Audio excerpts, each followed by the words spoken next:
Alright. Y'all already know what time it is. It's be your boy Scotty, and this is my review on The Real Housewives of Atlanta Season 8, Episode number 1. Alright, y'all know that with these Real Housewives of Atlanta videos, we all go hard on these videos because they give us the best exposure. Some of them hoes be watching our videos and sometimes give it a lot of publicity. And then me, Justin J, much love, Sayshawn Bradley, Lady Nika, Cemented, Sayshawn Bradley, you know what I'm saying? We all go in on these videos, and sometimes we all get posted on Lipstick Alley. Let me tell you something. As much as they love to tear a motherfucker down on Lipstick Alley, I appreciate them because when a video hits Lipstick Alley from one of us, if one of our videos hit Lipstick Alley, that means we did the damn thing. That means that video was the shit if it hit Lipstick Alley. That's how I feel. Because a couple of my videos hit Lipstick Alley from last season. So if it hit Lipstick Alley, that means I did my job. So it is what it is. So I'm ready for the reads. I'm pretty sure that if this video hits Lipstick Alley, they're gonna be talking about me. They're gonna be talking about me in my mama's bathroom. They're gonna be talking about the chipped tooth in my mouth. It really don't fucking matter because I'm just here to entertain, and it really don't matter. I'm here for all the scrutiny this season. I'm just gonna give it all that I got because I'm trying to come back for my subscribers. So let's get into it now. As I always say at the beginning of every season, I'm starting off with a clean slate with everybody. Yeah, everybody know that, but I'm gonna call out the fuck shit for what it is. Fuck shit. So let's get it started. So let's see. We see Candy and Todd. They go to see Dr. Jackie and to see about their new little bundle of joy. They've been trying for a long time and now they're finally pregnant. And you can see the glow in Candy's face. You can see her titties sitting up. You can see the baby coming up. You can already tell that. You can see the nose already getting spaced out. You already see it. They don't know the sex of the baby just yet, but they notice that it got a big gigantic ass head like Todd do, and it is what it is. So Candy said that she was spotting or whatever, and Jackie said that she needs to cut back on some of the things, cut back on her workload or whatever. And everybody knows that when you're over 35 and you're trying to have a kid, it's always considered a high risk pregnancy when you're over the age of 35 trying to have a baby. You get all the old lady test and everything like that. So, I'm just praying that they have a wonderful and a healthy baby and Candy has a safe birth. I'm really happy for them on that. So, let's get into Portia and Phaedra. Portia pulls up in her car. She pulls up over at Phaedra's house. Phaedra gets a little fruit out so she can talk to her girl Portia now.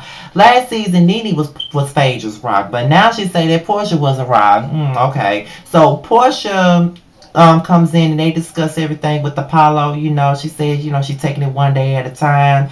She's trying to get herself together, trying to do everything by herself. With Apollo being in jail, she's trying to take care of the boys. It's been hard for the boys. She's trying to be there for her boys, which is what she should be doing. You know what I mean? So, it is what it is. I didn't have my father in my life, but it wasn't because he was in jail, so I don't know half of what these boys are going through. So the topic of discussion leads into Cynthia, and they discussed the video scandal that we all saw this summer with Peter being in the club, in his bar, with some woman, and it looks like he was kissing her and rubbing on the titties and everything like that. So that leads us into the scene with Cynthia and Peter. Now, Cynthia is obviously mad and upset about Peter doing what he was doing in the video, which any woman would be mad at her husband for doing that. You know what I mean? Any woman would be fucking mad. But they always say you need to sweep your own front yard before you try to sweep somebody else's. And you did all that shit last season, Cynthia. You was running your mouth, worried about whether Phaedra was fucking Mr. Chocolate or not. And your man sitting up here, Uncle Ben sitting up here all over some other chick at a motherfucking club. And they got it on tape. And now you worried about what the next bitch gonna say. But you wasn't worried about that when you was so busy running your mouth about Phaedra and Mr. Chocolate last season. You didn't give a fuck about that bitch. But now your husband is in the same predicament. Your husband's out here possibly having wandering eyes for another bitch. But you was sitting up here last season also so quick to put Phaedra shit on blast. But now you worried about what these other girls is gonna say about your relationship now that this is out. And I honestly can say that I hope they read your ass for filth, because at the end of the day, if you was worried about your own motherfucking business, you would know what your own motherfucking husband doing. Needless to say, you have every right to be upset about what the fuck Peter is doing, because at the end of the day, he all up on another woman. It's all on, for the viewing public to see. Anybody would have been mad, because I would have been mad too. Probably would have killed their ass. But at the end of the day, bitch, it's funny how the motherfucking tables turn, bitch. Keep your mouth on your own husband's dick, instead of having your mouth on Phaedra's pussy and her relationship. That's all I'm saying, bitch. Worry about your own shit. And now you have to worry about your own shit, because now it's unfolding before all of our eyes. Even though we already knew that y'all marriage wasn't about shit anyway, but now we all see that it really ain't, because it's on camera. It's on foot. We got video footage of that shit. He out there with another woman. I ain't happy that the shit is going on, but all I'm saying is, bitch, learn from this. Don't speak on nobody else's situation when yours ain't squeaky clean. That's all I'm saying. So let's get into Portia and Duke. Okay, so I didn't watch this with everybody else. I watched this when I got home from work, and they look. Duke is a nice looking guy. Look like the type of motherfucker. Look like the type of mistake I would go after. And you know what I'm saying? He got the athletic build. He's a football player, got a little tattoo, earring in ear, everything that most of us go after that we shouldn't be. And that's cute. But, they look like some horny ass teenagers. Like, I was very uncomfortable watching this with my mama, because all this little kissing and all that bullshit. Like, Portia, are you 30 something or are you 20 something? But not even 20 something, because I don't even do that shit and I'm 26. So are you 30 something or are you 17? Which one are you? Because all that kissing and moaning and shit and all that, that. I mean, I'm glad that you found you another man after Cordelia. That is a bit of an upgrade from being with Queen Cordelia. I do understand that, and I'm glad that you got somebody that's into you and your ass and your titties and your pussy, instead of a man that's into another man's ass. You know what I'm saying? I am glad that you have that, because Cordelia was not into your ass. And you said that you were very conservative at first, but now that you are not with Cordelia anymore, we all see your real self flourishing, which we've been seeing since you've been done with your divorce. So it's good to see you free and out here dating. But girl, all that kissing and moaning and shit was just irking me. Like, girl, I was very embarrassed to watch that with my mama. Like, if I could watch it by my damn self, I wouldn't give a fuck. But god damn, girl, like, okay, damn. So Kenya and Cynthia, they on their way to Kenya's house, and it's funny that Kenya is moving in the same neighborhood as Chateau Sheree. And while they're talking about her house, King just starts throwing shade at Sheba Sheree all out of the blue. Like, what is your problem? You talking about the tax liens and everything like that that's going on in her house. And I'm just sitting up here like, bitch, you don't even know Sheree, so why the fuck you going in so hard on her? So when they passed by the Chateau Sheree, Cynthia talked about how beautiful it was, which it is a beautiful house. It is yet unfinished, but it is a beautiful house. So that made Kenya go in even harder. And it's like, bitch, why the fuck are you hating on her? We already know that, Sheree ain't got no money. We already know that she was broke as hell. And we already know that Chateau Sheree has been building on for the last 4 damn years. We already know that already. But why are you so quick to throw some motherfucking shade at her? It's like you couldn't stop throwing shade at Sheree this whole episode. You couldn't keep Sheba Sheree out of your motherfucking mouth. So we go to your damn house, which was a foreclosure, and she bought it, the same thing that Candy did, and now she's fixing it and calling it More Manor. And it's in its beginning stages, so I'm not going to read how a house looks, because everybody's house going to look like that when it's being built and it's being started upon. So can you just have a fucking seat, though, because you in a damn ditch and you want to talk about Chateau Sheree. Bitch, have a seat, because before you came on Housewives of Atlanta, according to Cadillac Kimberly, might I add, allegedly, you was broke as hell before you came on the show. So stop talking about other people. Like, bitch, have a seat. You know what I'm saying? Like, can you stop? I said I was starting off on a clean slate with you, but you the first one to piss me off. As usual. Stop being messy and stop starting shit, bitch. Even though it's good for TV, might I add. But stop starting shit. So we get into Phaedra and her damn annoying ass mama, Regina Bell. I think that's her name. She's some pastor named Regina Bell. And they talk about Apollo and Phaedra talking about Apollo wants a divorce, so she gonna give it to him. Okay, go ahead, do that, but stop it. I'm just over the whole Apollo smearing campaign. I'm over him being a bad guy all the motherfucking time. Yes, he did what he did. Now he going to jail. But at the end of the day, you already knew what type of. I gotta keep saying this to the hills. You already knew what kind of man he was when you decided to get involved with him, and everybody had something to say about him being a felon from the beginning, and it didn't look right for you as a educated woman and a lawyer to get involved with someone like Apollo in the first place. So we all looked at you cockeyed for even being married to a motherfucker like that, knowing your educational history and knowing your background and knowing what type of lawyer and the type of caliber of a lawyer you were. You were stupid for even getting involved in that. So all I'm saying is, Phaedra, stop it with the dramatics. Then you want to talk about your friendship with Candy, and it's like one minute you're good with Candy, the next minute she ain't your real friend, and all of that shit. I'm really getting tired of that shit. So we get up into Candy and Todd, and Candy's like, one minute she is confused by Phaedra because one minute she cool with Phaedra, the next minute, oh, Nene was my rock, oh, Portia was my rock, but Candy was not my real friend, and she was not there for me, and all she cared about was money. But then a month later, oh, hey girl, how are you doing? You doing okay? Oh, yes, girl.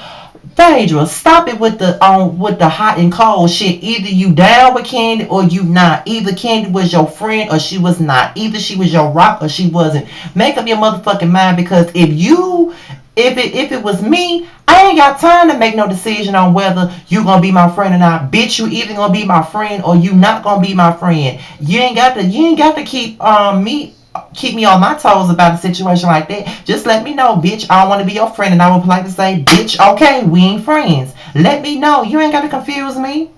All you gotta do is make it clear. I don't want to be a motherfucking friend, and I'll quit, and I'll give you what you want. We won't be motherfucking friends. Like, you ain't gotta do all that. But now we find out that Ty got his own issues with Phaedra because she owe him some money that she ain't never paid him.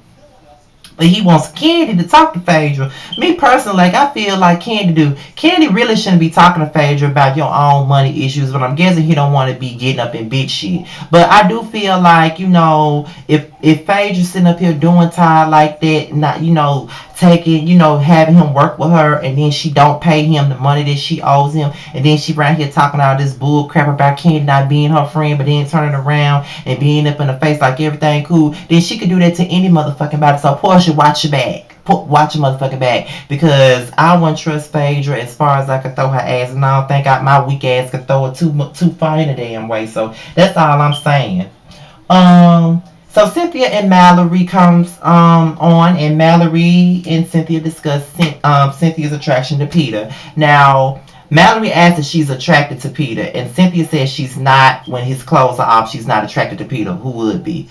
So he says that he wants to get a place in Charlotte, and Mallory said you cannot be okay with that. And I agree with Mallory. Bitch, are you really okay with your husband telling you that he wants to get a place up in Charlotte? That's means for him to be out here fucking around with somebody else. Like, I mean, I know you got another business up in Charlotte, and it's bad enough that you got 3 days out of the week you in Charlotte, but motherfucker, really? And it's already cheating allegations against you, so why would you make the shit even worse by getting yourself a damn place in Charlotte? And I was 100% Team Mallory on that shit. Like, Cynthia, you cannot possibly be okay with that bullshit.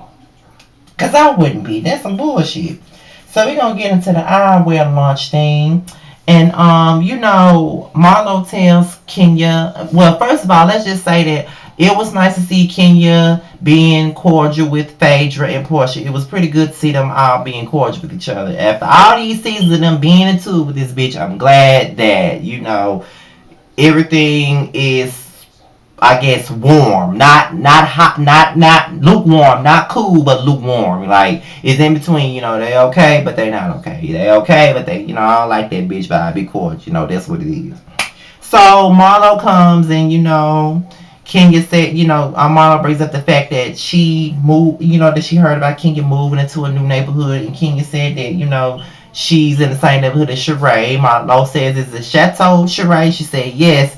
So then, that's when King started saying that the neighbors have been complaining about Sheree's house and everything like that. Bitch, really? Have you really gotten acquainted with all of the neighbors and you ain't even moved over there yet? Bitch, have a motherfucking seat. Like you are doing way too much to be shady. You're doing way too much to make your mark. You're doing way too much because Nene ain't here, so you got to rev up the drama. You're doing way too much, Kenya. Have a seat. Like all this damn shade you throwing that sheep house rate is really a bit much. It's like, what is your point of bringing the shit up in the first place? Why are you doing it? What is your issue with Sheree? I don't understand. I don't understand at all. So we get into Peter. Peter walks over to Kenya and Marlo, and he speaks to them, and Kenya really doesn't want to speak to him, but she did anyway. And then she says, that when he makes a joke about he's here with his girl from Charlotte,